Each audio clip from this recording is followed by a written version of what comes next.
So here we are with week 3, history and culture. There's a lot of content in this particular week, so we'll try and go through it piece by piece. The first piece that we looked at was Ways of Seeing the Past. It was a lecture by Dr. Davies, Visions of History, Ways of Seeing the Past.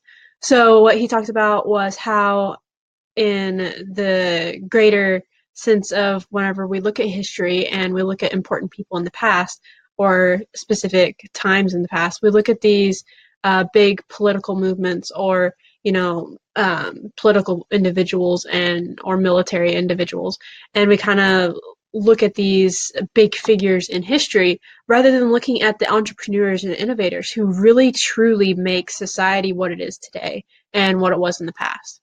And so having him point that out makes a lot of sense. We really should probably be looking at the entrepreneurs and the innovators of the past and of today because they are what make society the way it is. They're what make history, what make culture. And so we need to be looking at what they're doing, not what these big political figures and military figures are doing.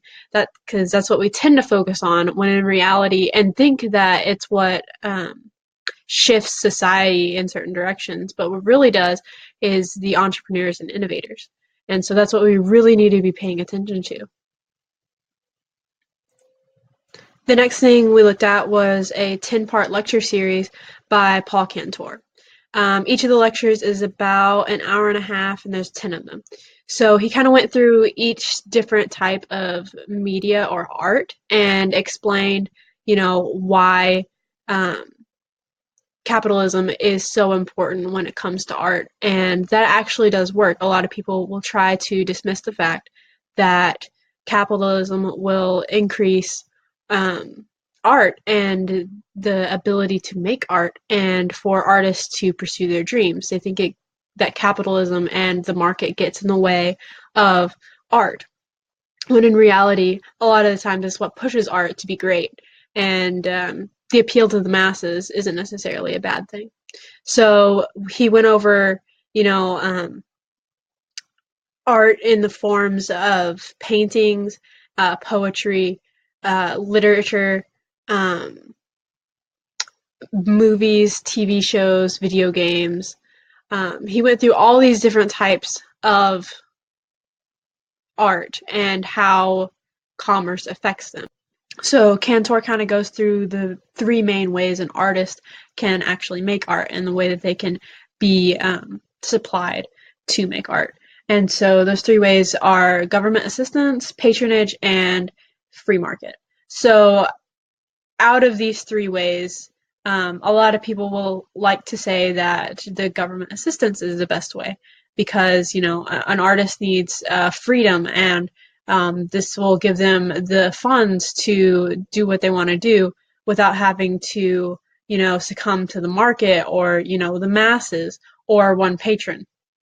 And that's where, the patronage comes in, where if an artist is receiving funds from a specific patron, then they will have to succumb to that individual's wants and desires when it comes to their art. So they become constricted, which isn't necessarily a bad thing as long as your patron is of like mind. But really, what he's shooting for, what he's trying to get you to understand, is that the free market is the best, with a little bit of that patronage in there, but mainly free market capitalism. When it comes to art, that the artist should be given freedom to create things that the masses will enjoy and that they will pay for. So, and that a lot of people will try to make the argument that that will destroy the art, that the masses are going to destroy the art, when in reality, a lot of times it makes it better. It makes it, whenever an artist pays more attention to what the masses want, they will tend to, broaden their horizons and really get to understand what people want to be seeing, thus making their art greater and able to last. So Paul Cantor, he really sets up good arguments and supports his ideas with a lot of things that we've seen in the past, a lot of artists who have shown their work throughout the past, from painters like Rembrandt and authors like Shakespeare and everything in between, the great movie makers, and how they've charted the waters of the free market and really been able to take advantage of that, and how, you know, also whenever we look back at some of these people like Shakespeare, we don't necessarily envision him as taking advantage of the free market. A lot of people will try and portray artists of the past as, you know, loners, or like they weren't in the public eye. They were, you know, castaways, and then only later, even after their death, did we get to see their work and did it come to light and become popular. When in reality, it was actually popular in their time, and they took advantage of the free market the way that we should be doing now. And it really is healthy for art and the artist's market.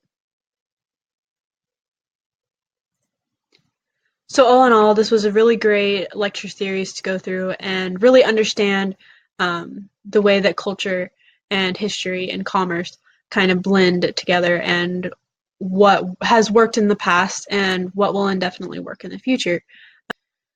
So that kind of is the gist of what Paul Cantor had to say. It's a really great lecture series, really long, lots of stuff to digest, but that was really the basis of his arguments and what he was trying to say.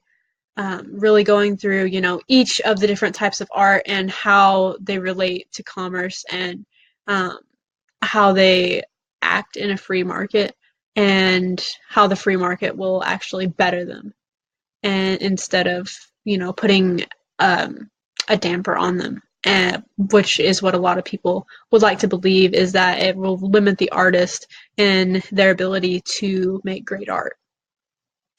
So yeah, that's about all I have to say about Paul Cantor's lecture series and The Ways of Seeing the Past by Dr. Davies.